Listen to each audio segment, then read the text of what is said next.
welcome all of you this evening. It's been so much fun walking up to people tonight that I haven't seen in years and years. And it's great to see all of you. I know you too, and I don't know from where. It's just like old home dreams. So at any rate, let me just tell you that this is a repeat of something that did not occur, which was the last Tu B'Shvat Seder, which was sort of pushed away because of COVID. So this is a rerun, and I look forward to talking with all of you.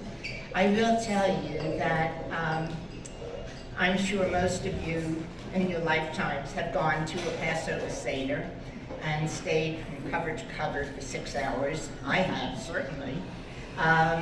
The Tu B'Shvat Seder is traditionally much shorter, anywhere from maybe 2 to 4 hours, depending. This is not going to happen tonight. I'm just going to breeze through because I have been, since I was a little girl in Hebrew school, just a lover of the state of Israel, even before she was a state. And I feel it's more important for you to hear about a lot of the things that are happening in Israel. I've been on the National Board of Jewish National Fund for 25 years now, and what is happening there, I don't know. Let me just ask you, how many of you have been to Israel? Oh, that's exciting. That's really exciting. Okay, I've been there more than 50 times. So I've seen a lot. I've seen a tremendous amount of change there. And that's what I want to spend my time on after the Seder. So we're going to breeze through. The box is a gift from me to you, which includes everything that we need for Seder. So we have the 7 species that are in there. The biblical species from the land of Israel. They are figs, tinah, dates, tamor, almonds, shaked, pomegranate, rimon, olives, zayat, grapes, geffen, wheat, pitah, and barley, seora. Tu B'Shvat occurs on the 15th day of the Hebrew month of Shvat. Are you aware that every Hebrew letter has a numerical value? And so 2 stands for Tet and Vav, which value is 9 and 6, which adds up to 15. And so Shvat is always on the 15th of the month of Shvat. The holiday is also called the Rosh Hashanah of the trees. And it's interesting because it's such an exciting time for those of you who have been there at the time. Israelis love their country. They love the land. They love the forests. They love the hills. And on Shabbat, if you don't live in Tel Aviv and you're not dancing on the boardwalk, you're up in the mountains and up in the hills with your children, planting trees. It is the most unbelievable thing to see, the love that the land means to them. And thank God for them, because without them, I don't know where we would be. So at any rate, let me just tell you, okay, so Shabbat, Tu B'Shvat is also called the Rosh Hashanah, Lahanot, the new year of the trees. And everything is focused really on the trees because it offers the people, the farmers, the opportunity to understand when the seasons are progressing. And so we'll learn that and go over that a little bit later. When Hashem created the world, he planted trees. And so the Bible tells us that when we enter Eretz Yisrael, you shall plant a tree. And I have every time I've arrived in Eretz Yisrael. It's funny, as a child, going back to World War II, when FDR told everybody on one of his radio programs to plant a victory garden because the food that was being raised in the United States was being used for the soldiers. And so my mother immediately went out, bought seeds, and we had everything in our garden. And so I was so used to gardening and harvesting, which was the most incredible time. And so the joy of digging a hole in the ground on a hill somewhere in Israel brings tears to my eyes, because I always feel, whenever I'm here, that I'm home. In fact, the first time that I arrived on the first trip to Israel was 1964, and it was not the Ben Gurion airport that we have now, it was the old one, and you got off on the tarmac, and you climbed down the stairs, and when I got to the bottom, I got on my knees and I kissed the tarmac. My husband thought I fell. He said, "Don't tell me you fell again, I can't believe it." And I looked at him and I said, "I don't know why you're here. You don't understand what this land means." So it's so interesting, you know, when I look back, after we talk about the Seder, I'm going to go into some memories and things that I've seen in Israel that I think that you'll appreciate. Even though so many of you have been to Israel, I don't know the last time you were there. But I used to go 4 times a year, and every time I'd come back, I'd go, oh my goodness, something else changed, something else expanded, something else wonderful happened. And so because of COVID, I haven't been here for 3 years. I'm looking forward to April to go back. But I want to discuss so many things for those of you who haven't been there recently, so that you understand that Israel is just like number one. I don't know if any of you are aware, but Tel Aviv is the 6th most visited city in the world. It's incredible. It's incredible. So at any rate, to get back to the Seder, Tu B'Shvat began in Israel in the 16th century when the Kabbalists of Safed created a Tu B'Shvat Seder. The Seder celebrates the tree of life, Eitz Chaim, one of the most spiritual and joyous times of the year. I have visited Israel, as I told you, more than 50 times, and each time the experiences I've had have always filled me with such happiness and joy because of the involvement with the Israeli people. They are the ones who made me appreciate our homeland. They taught me the glory of being involved. They taught me when we went into a forest, and of course years later we had so many forest fires. They taught me that their forests, even though so many were demolished, they grow back because they look at the trees that are burnt from here almost to the ceiling. But the important thing are the leaves. If there are leaves at the top, the tree is alive.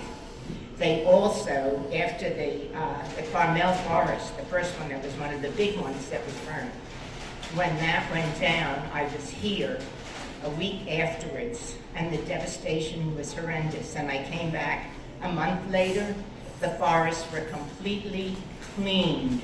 They removed all the debris, and you could see all the spring flowers coming up.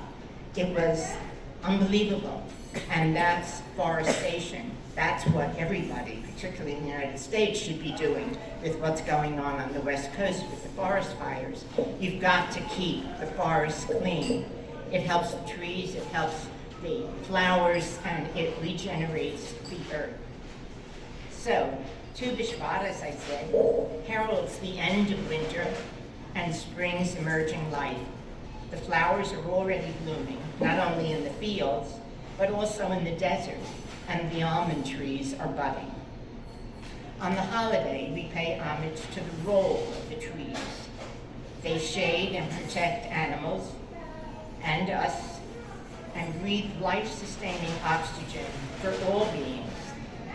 It was also a seasonal marker that told the farmers when to harvest the fruits from their trees and when to set them aside for the priests and for those who are hungry. That is known as the period of Shemitah. Every 7 years, the ground lies fallow, so it can rejuvenate, like Sabbath rest. No planting, no harvesting. Anything that is left on them is for the poor people who need food. The Seder is a celebration of the senses. We see the colors of the wine as it changes, and of the fruit. We smell the scents, we touch and taste. The Seder is in 4 parts. Our 4 cups of wine progress in color, symbolizing the progressions of the seasons from white, which is winter, to red, summer. We also partake of the fruits and the nuts and the drinks that represent the 7 species: wheat, barley, grapes, figs, pomegranates, olives, and dates. And you will find them all in the box. Not the wine, though, unfortunately. And we partake of the fruit and the nuts and the drinks, which represent those 7 species, and they should be enjoyed and relished and understood what they mean. Our first cup of wine is white, symbolizing winter as it transitions to spring. The fruit we eat has a hard protective shell, keeping the fruit inside, safe until ripened. Our second cup of wine, we mix a small amount of red into the white, symbolizing the changing as the sun warms the earth and the first flowers appear. The fruits we eat are soft on the outside, their seeds promising to grow and flourish. Our third cup of wine is mostly red, symbolizing the flourishing spring. Our fruits are fully edible, even the seeds marking creation in full bloom. And our 4th cup of wine is red, symbolizing the fully formed season, but reminding us of the coming winter. Skin covers the fruit. Fragrance greets us as we peel it back. It is the one sense, the purest of the 5 senses. The fruit of the vine means celebration in the Jewish tradition. With each cup of wine, we have celebrated the goodness of creation, the beauty and order of the natural world, the seasons that follow every year. I've enjoyed sharing with you the essence of the Tu B'Shvat Seder. I'm sure all of you at one time in your life have attended the true Seder, which lasts 5 to 6 hours. The complete Tu B'Shvat Seder, as I mentioned before, is anywhere from 2 to 4 hours, and much more relaxed and a much more participatory Seder. Both offer the opportunity to learn by asking questions, usually answered by the elders. I thank you, and I now turn to ecology and what is going on in Israel to change her and the world. So let me tell you a story. I mentioned that when I went to Hebrew school, I was so involved. I was involved because, if any of you remember, in Hebrew school you used to get a card that looked like a bingo card that had a tree with 10 holes. And you used to put a dime in, and you could buy a tree for $1. And so my first entrance to excitement and fundraising was because I came home from school and I said to my parents, I told them the whole story, and I said, can you please give me 10 dimes? To which my father said, I'm so glad that you're so excited, but I'm going to tell you how this is going to work. You're going to put your brother in his wagon, and you're going to walk through the neighborhood and knock on doors and ask for a dime. Your mother and I will always give you the last dime. And so I have spent my life doing fundraising, figuring out the best way to ask people for that last dime. So I would like to now tell you also the exciting part of Shabbat dinner at my grandparents, my maternal grandparents, going back to the 40s and 50s in New York. My grandfather was a furrier. He was president of the New York Fur Association. And every Shabbat dinner, what was so interesting is that in those days, we were told children were to be seen and not heard. So you sat at the table, you ate your dinner, and like this, when I was finished, I'd raise my hand. My brother would do the same thing. My grandfather would give me the wave, give us a wave. We would leave and go in and either play with a puzzle or read a book. But all the old people that were in there were obviously very interesting. And years later, I found out it had been David Ben-Gurion, it had been Golda Meir. In fact, Golda Meir asked my mother, who was a member of her Hadassah group in Flushing, if she would start talking about Israel bombs. And so my mother became involved not only with Hadassah, but with Israel bombs. And so this is sort of how my life went. And it just continued and continued, and it was very, very exciting.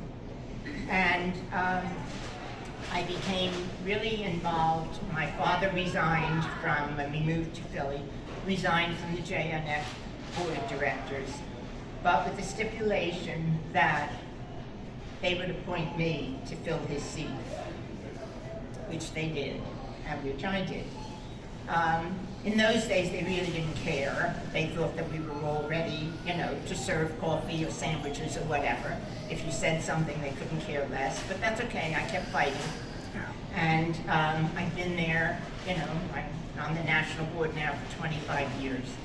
And I'm proud to say that I was one of 17 women nationally that started the women's division for Israel.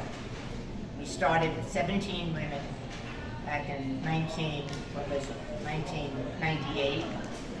And today, we started with $85,000 because we all had to write a check out for $5,000 as an annual gift. And today, we now have raised more than $40 million, which is 1/4 of the budget of JNF. So we have insisted on women being on the board, not just one or two. And Ruth Popkin, who was a national president of Hadassah, and I was friendly with her. She was also a national president of Jewish National Fund. And she used to poke me, she used to give me an elbow. She said, I can tell you don't like what they just said. Open your mouth and say something. Don't let them walk over you. Be decisive and ask questions and make suggestions. They don't always know the right thing to do. So at any rate, that spurred me on, and we eventually in JNF decided that one of the areas that desperately needed help was the desert region, Beersheba, the Negev Desert. The Negev Desert, if you know and remember the shape of Israel, it's like New Jersey, but 60% of the land mass goes from Beersheba down to Eilat. And it only had 6% of the population. So all the politicians in Jerusalem, the Knesset, would never come down. Well, they could spend all that time and energy to go down there. How many votes are we going to get? And so they never got anything. But we women, the beginning women for JNF, decided we wanted to build a brand new community. Not a kibbutz, not a moshav, but we wanted to build a secular community. Older people, younger people, married people, single people, whatever. And we built a town called Zukim. Zukim was incredible. It was a dream that we had because some of the people down in the Arava spoke to us, and years before we got there had been a high school filled with 750 children, but now it was down to like 250, and they didn't know what was going to happen. And so we made up our minds that we were going to fight for them, and we were going to work, and we built a town, and the town of Zucchine is now one of the most desirable towns down. It was the first non-agricultural town in Israel in 25 years. Hooray, women. And we filled it up. We built 170 homes, all sold. And I'll tell you how their housing works there in a minute. And then there was an area that was left for industry if they wanted to come in, which has been there for like 15, 20 years. But everybody wanted to live in Zucchine, so the people from the town voted that they would give all of this land and sell it as residential. And so now another 30 homes are going up.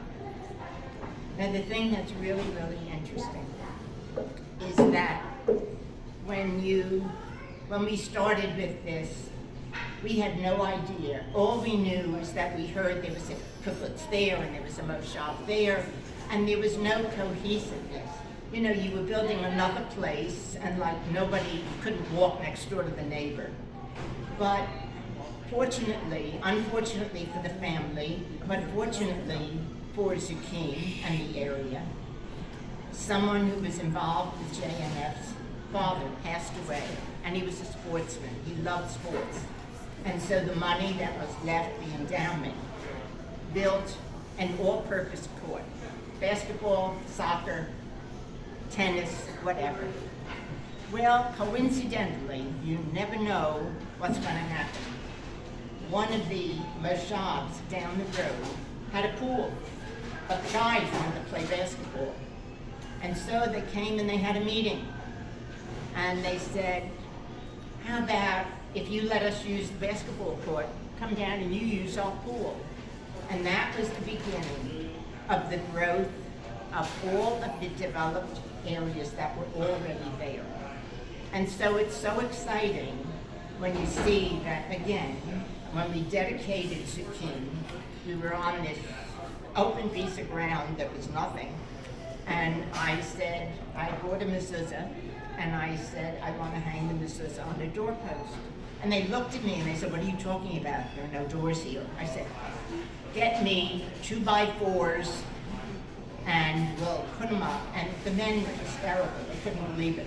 I said, just get me a hammer, some nails, and the 2x4s, and they brought them. And I built a doorpost, and we hung up a mezuzah. That mezuzah went, and I went back a few years later to the first person whose home was finished, and it went on their front door. That was the beginning of really the growth of what was going on in the Arava, an area that has maybe 2 inches of rain a year. All of their tents that are used for produce are all certified by the FDA so that any of those fruits and flowers can be shipped into the United States of America. The buildings that they have put out, the success that they have had is unbelievable. In fact, when Princess Diana lost her life, all the flowers in Israel were gone. They were all sent to London. People just ordered them constantly. There were no flowers in Israel for Shabbat. It was amazing. It was amazing.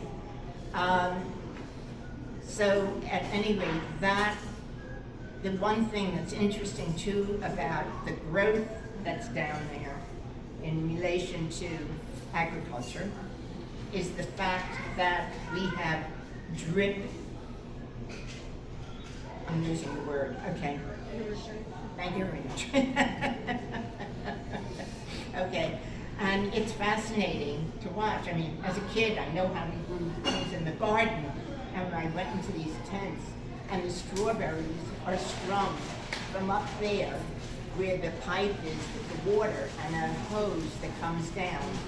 And the hole is marked for each individual plant. There's no wasting of water, none at all. Now what I would like to do is bring you up to date on what is happening with water in Israel. The water program was something that Ronald Lauder, who was JNF's first president after our reorganization, he said, you know, we have a lot of problems in Israel, but for us to develop a land and bring people there, we need something that's terribly important. We've got to do something with the water. And even in Israel, the program that was set up is known as the Lauder program. Imagine, Israel is no different, their government than ours. They had 7 different departments dealing with water. Ronald Lauder said, that's ridiculous. You can't get an answer from anybody. And he went to the powers that be, and they got 3 different divisions so that each division was allocated for something specific. But it wasn't just people sitting in an office doing nothing. At any rate, we started, and what we started to do was we started to recycle wastewater. Israel recycles 90% of the wastewater. That is recycled to potable use. So it can be used in your home, it can be used in the agriculture, and we built more than 250 reservoirs throughout the country. I know we have to build more. We built 2 desalination plants. We also did something that's really interesting. They found out that, of course, there was water. There's always water underground. You just have to find it. Well, we found it. We hired engineers, and up in the Golan Heights, we paid $1 million to drill down 1 mile, and we found billions of gallons of water. But water does not age. Water does not spoil. So that water is now being used for the farmers up in the Galilee. It's also, some of it is fed into Lake Kinneret, which is the big mass body of water for Israel, which also feeds into the Jordan River, which goes down to the Dead Sea. Then, a few years ago, there was a group of people who were young people who lived in Gaza, Gush Hartif, who were removed from Gaza. The money was raised to buy their homes. Their homes were demolished. They were brought over into Israel. They were put in hotels. They had nothing to do. They didn't know what to do. The government wasn't helping them with anything. And a group of them were very successful farmers before, and they said, we're going to the Knesset. They went to the Knesset, they had a plan. They said, give us a piece of ground that you don't care about. And they did, they got it. It is now called Halutza. It is in a horrible section of Israel. It's on the border of Egypt and Gaza and Israel. I was there to see it before anything happened. It was horrible. I did not want to get off the bus. They had, these creepy crawler things going all over these. It bothered the daylights out of me, but these people said they had a dream and they were going to make a change. And next year I went back and that area was cleaned up. They had planted carrots like I have never tasted in my life. You had to walk in the fields, and they said you have to pull the carrots up and you have to eat them. And so, we pulled them up. They take my sweater, wiped off all the sand. I've never tasted such sweet carrots, and huge, huge. They have been so successful that they now have 4 different communities there. They have a yeshiva, they have a synagogue, they have a medical center, they have playgrounds, and they built this because they believed in Israel. They believed that they could make it happen. And it's incredible. And they are very scientific. They have devised a way to grow peppers without a seed. So, all of these kinds of things, the ingenuity and the desire to live in a land that we go to visit and we leave, but they're there forever. And it is so rewarding to see what's going on with that. Then I'm going to tell you about another thing that was very interesting, which had been a problem for many years, the Bedouins. The Bedouins were always very difficult, but you can't say the Bedouins and assume it takes in all of them, because they're tribal people. And so there were so many different groups. Some of them were really a lot of trouble. They were blocking roads, they were taking over territories and all. But there was a very interesting mayor from the town of Wadi Atir who came to New York in a suit and a tie, spoke English beautifully. He spoke about his people. He spoke about the fact that they need education. Right now, they don't do anything with the girls, and girls, learn how to cook, and their grandmothers take them to the fields and they teach them how to make creams for their face from all the different herbs that are out there. But he said he needs help because he wants to develop this area. And so fast forward, he did. He has a library, he has schools, there are schooling for women so that they learn how to do things, to express themselves, how to run a business. They also ended up deciding that they would try to bring in different tribes. And so JNF got involved and said, what is going to attract your people? And they said, we were told that, it's either sheep or goats and farming. So we need ways to attract them. And so we worked with them and divided different areas for farming, for goats, for sheep. We brought in water, we brought in the seeds, we brought in all the machinery that they would need to create that. It ended up that it was so successful, so respected, that there are now 12 different tribes that are part of this entire Bedouin community. And so our desire, and the guys are now finished high school, gone to college, many are in the IDF. The women are now working, some of them have their own businesses. So it's an incredible feeling to know that we are helping them. We're helping them learn about what to do with the land that they live on. We're helping them with education and the joy that they all get from that and from the families. In fact, in some areas, one tribe was having a problem. They wanted to build a house, and the parents wouldn't live in a house. They've always spent their life in a tent. And so they devised a house that they were building with sort of a carport.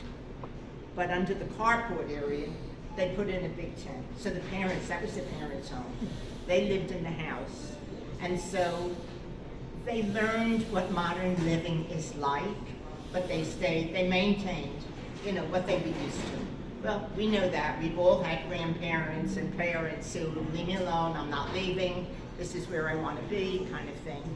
But it's so interesting because something that was a terrible problem was solved and was expanded and made people really happy. Another thing I want to tell you about is the housing.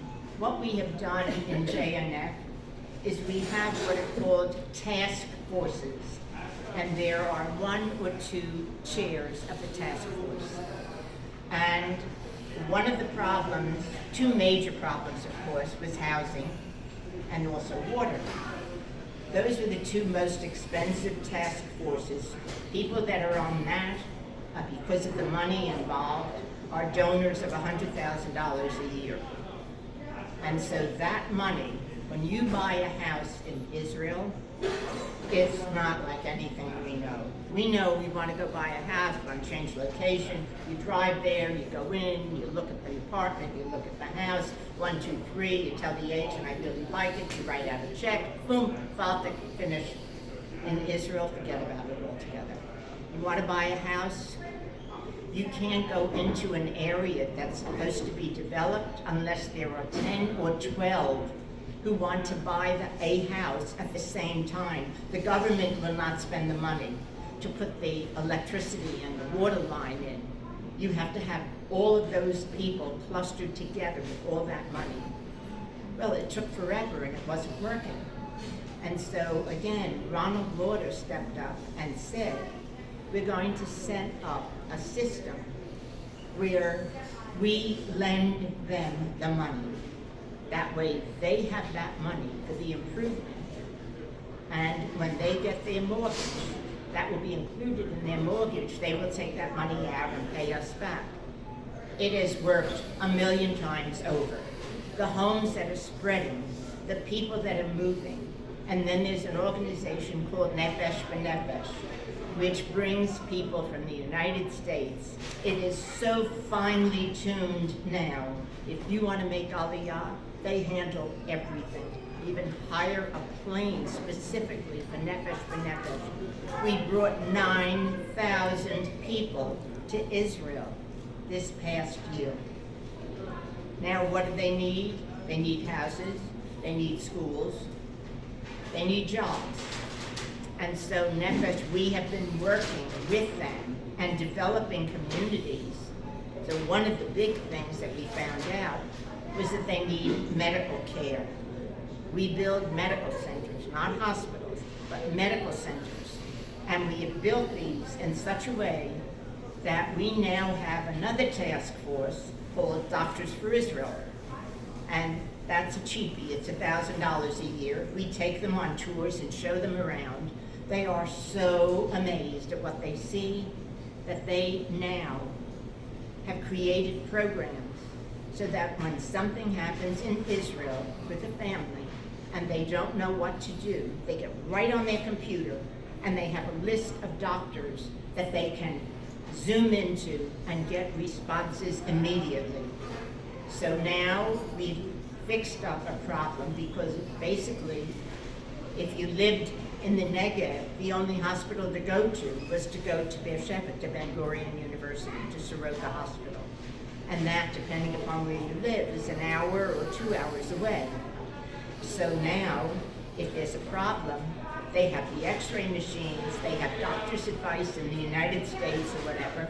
They know what to do. If they're told to go to the hospital, they know how to prepare the child or the adult and keep them comfortable and get them. We even have helicopters that will come from the Navy base in Mitzvah Ramon and fly them directly to the hospital. These are all things about everyday problems that we think about or we don't think about. You know, we turn on a faucet and there's water, we turn on the lights and they work. You know, to me, it's incredible what has been achieved there. All right, I'm just going through my whole thing here. I want to be sure I capture everything. Then also, what's very interesting, okay, is something that you should all know about as Hadassah members, the kibbutz called Loten. And it's a Hadassah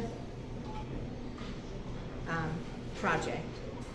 And I had a very funny experience about this. My brother, unfortunately, passed away 2 years ago from COVID. And I'm the executor of his estate. And he had a piece of property in Colorado. I don't know why. Have no idea. Never spoke about it, never went there, whatever. So now I have a piece of property I have to find out about. I need a realtor. How am I going to find somebody in Colorado? So I called the gal who's president of the women's division in Denver. And she said, oh, on my board, I have a guy, I don't know his name, but I forget, Mickey.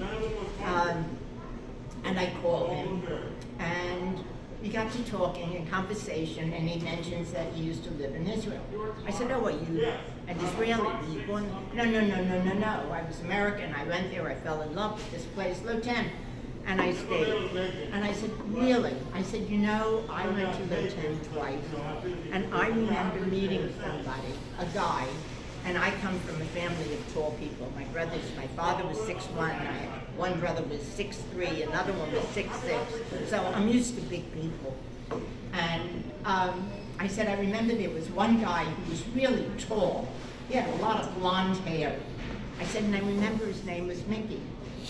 He said, Terry. That was me.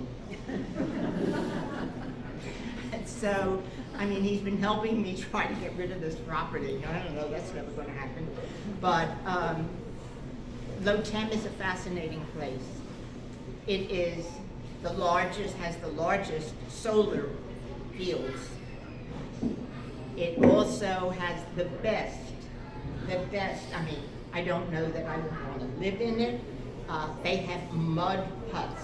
Don't laugh, but mud huts do not need heat, and they do not need air conditioning. When you build it so that you know which way the wind blows and where the sun rises and the sun sets. And that is how they build everything. And it's fascinating. It's fascinating to see. And it's so interesting because every once in a while we read about something, particularly out west and, you know, and New Mexico and all, and you hear stories about people that are like the Pueblo Indians lived in mud huts. So to me, it's a marvel, an absolute marvel of what Hashem has created and shared with us to help keep building. So with that, I thank you all. I hope you learned something from what I had to say.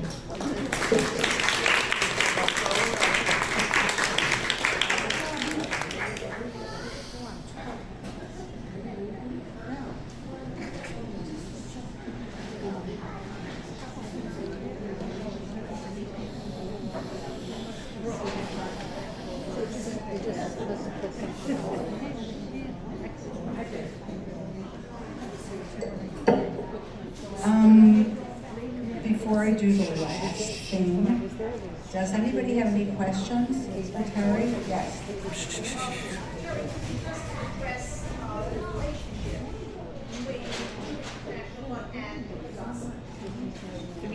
The relationship between the Jewish National Fund and Hadassah. Jewish National Fund was started in 1901 by Theodore Herzl. I don't know Hadassah's beginning date. Sorry, I don't. But we became very close somewhere along the line because here were two organizations who were looking at a country. One organization, Hadassah, was the guts of it, was the heart, cared about the people. But the next part was, what do we do with the land? And Jewish National Fund ended up doing that. And so there was a great cohesiveness of two organizations that were so successful, working for the people, so that the people had a land that they could live on and prosper with. And I think that's the best way to say it. I think that also, if I'm not mistaken, but if you make a donation of trees to the Jewish National Fund, that counts as a contribution for us. Okay. Somebody's speaking. I can't really answer that because, I mean, I buy tweets through Jewish National Fund. So I don't know.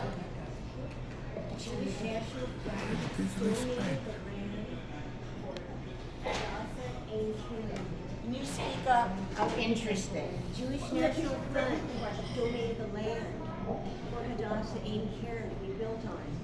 He gave Hadassah the land. Okay, well, Jewish National Fund has bought a tremendous amount from the very beginning of the state of Israel, even, I guess, before. Most of it had been in the Tel Aviv region, and then they went up toward Jerusalem, and there was other property, I believe, that was in Beersheba. And that's really all, I know that's interesting, I didn't know that. Any other questions? Okay, well, one more thing. We have a little certificate for you. Dona Gracia Hadassah of Philadelphia gratefully acknowledges a contribution in honor of our guest speaker, Terry Katz. Thank you for your interesting, informative, and interactive presentation on Tu B'Shvat and Jewish ecology at our lecture and dinner on January 31st, 2023. A heartfelt thanks and deep appreciation for your generosity in providing the samples of edibles associated with the holiday.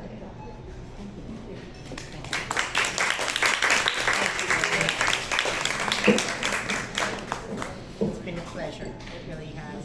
Thank you. There's nothing I love more than speaking about it. Do we need the mic for anything else, or can we kill it? Anybody?